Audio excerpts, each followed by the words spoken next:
السلام عليكم، ازيكم يا بنات؟ عاملين ايه؟ تعالوا بينا نصلي على النبي ونبدأ فيديو جديد مع بعض. لو مش مشتركة اشتركي في القناة عشان يوصلك كل جديد، وشجعيني بلايك حلو منك تشجيعا منك ليا.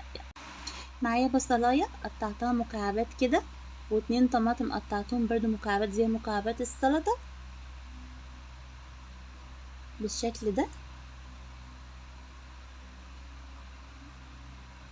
صلوا على النبي يا بنات واذكري الله، لا اله الا الله. هنا هتبل بقى توم بودرة وبصل بودرة وملح، ورق لورا، مستكة وحبهان، كزبرة. هخلطهم بقى بايدي كويس قوي كده. ومعايا فرخة مغسولة كويس جدا بالملح والدقيق، وغسلها كويس قوي بالمية، وبعدين قطعتها القطع وهحطها مع الخلطة اللي انا عملتها دي. ومعايا برضو صلصة طماطم، احط مية برضو.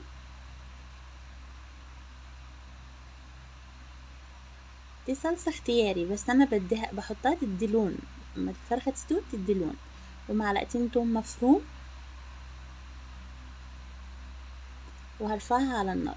ده بقى هنجهز الخضار. معايا كوسة، هجيب اللي هي القطعة بتاعت الكوسة دي، وهبتدي اعمل فيها ايه اللي هي الخطوط كده يا بنات زي ما انتم شايفين بالشكل ده.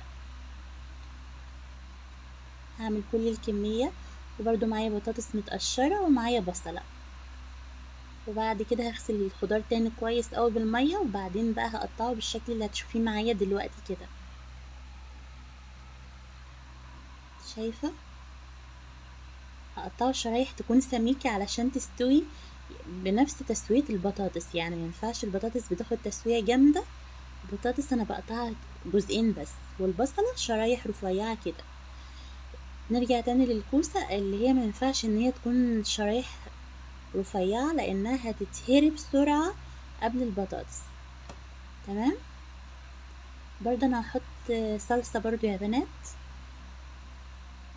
ممكن بقى لو هتعملي عصير طماطم اعملي مثلا ايه 4 وحدات او 5، وتصفيهم كويس وتنزلي بيهم على الخليط ده. معايا برضو معلقتين من الثوم المفروم،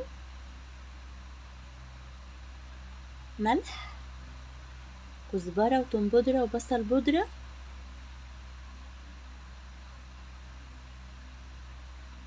وشوية من الزيت، ودي الصلصة، وورق لورا، ومية. وارفعهم على النار بقى لحد التسوية بالشكل ده. والفراخ بعد التسوية دخلتها تحت الشواية، ودوقيلي اجمل صينية بطاطس والكوسة وصينية فراخ، وعملت جنبهم رز بشعرية. ويلا اشوفكم على خير في فيديو جديد. مع السلامة.